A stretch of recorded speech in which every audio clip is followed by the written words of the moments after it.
2024년 9월 2일 월요일 출애굽기 1장 1절에서 14절 말씀입니다. 사람은 잊어도 하나님은 약속을 지키신다. 야곱과 함께 각각 자기 가족을 데리고 애굽에 이른 이스라엘 아들들의 이름은 이러하니 르우벤과 시므온과 레위와 유다와 이사갈과 스불론과 베냐민과 단과 납달리와 갓과 아셀이요. 야곱의 허리에서 나온 사람이 모두 70이요. 요셉은 애굽에 있었더라.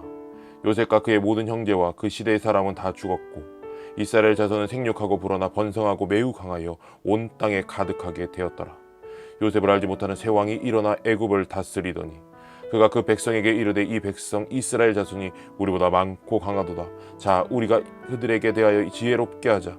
두렵건대 그들이 더 많게 되면 전쟁이 일어날 때에 우리 대적과 합하여 우리와 싸우고 이 땅에서 나갈까 하노라 하고 감독들을 그들 위에 세우고 그들에게 무거운 짐을 지워 괴롭게 하여 그들에게 바로를 위하여 국고성 비돔과 라암셋을 건축하게 하니라.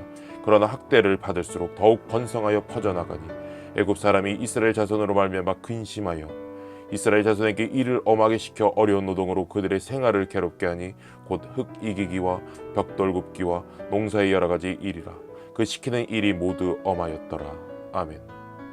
말씀 묵상입니다. 요셉을 알지 못하는 애굽 왕이 이스라엘 백성에게 행한 정책은 무엇입니까? 바로를 위하여 국고성 비돔과 라암셋을 건축하게 하는 정책이었습니다. 이는 요셉을 알지 못하는 애굽 왕이 이스라엘에게 무거운 짐을 지워 괴롭게 하여 인원이 많은 이스라엘이 전쟁 시에 애굽의 적들과 손잡고 독립하는 것을 막기 위해서였습니다. 학대에도 불구하고 더욱 번성하는 이스라엘이 만난 또 다른 어려움은 무엇입니까? 흙 이기기와 벽돌 굽기, 농사의 여러 가지 일 등 어려운 노동을 엄하게 시킵니다. 학대에도 번성하는 이스라엘을 애굽은 괴롭힙니다.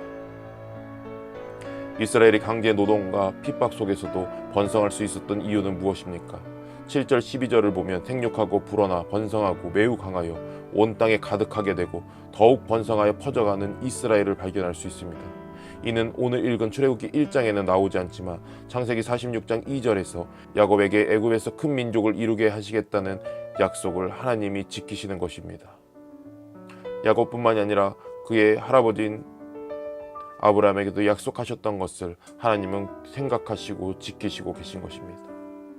이스라엘의 노력보다 더 우선되는 것은 하나님께서 약속을 지키시고 계시다는 것입니다.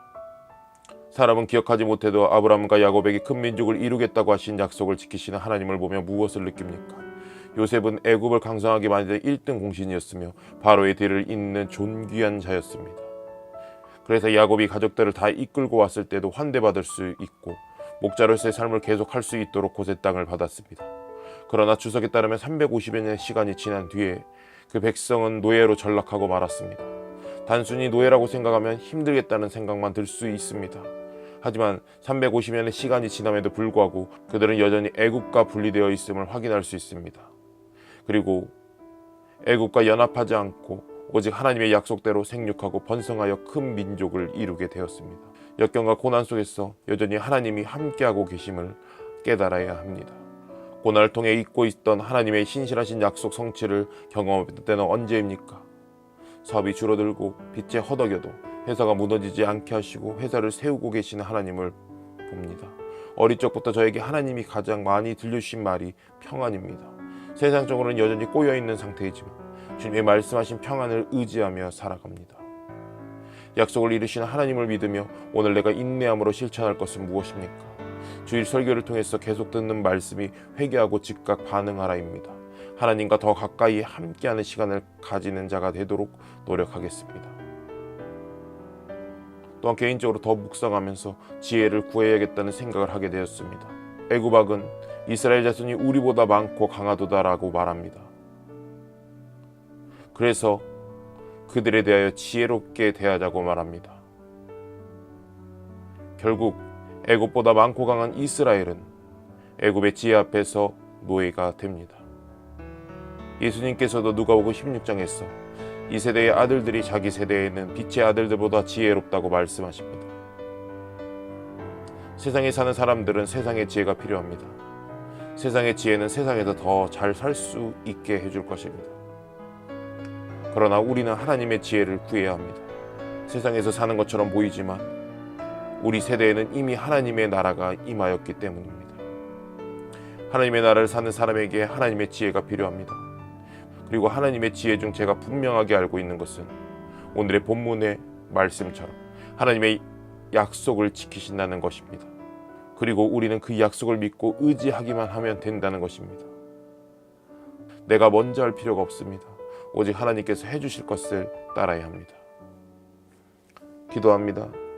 오늘도 신실하신 하나님께서 나를 보호하시며 묵묵히 인도하심을 신뢰하는 하루가 되게 하소서.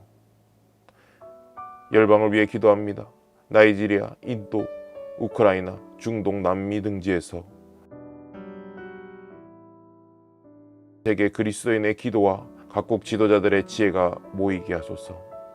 예수님의 이름으로 기도합니다. 아멘.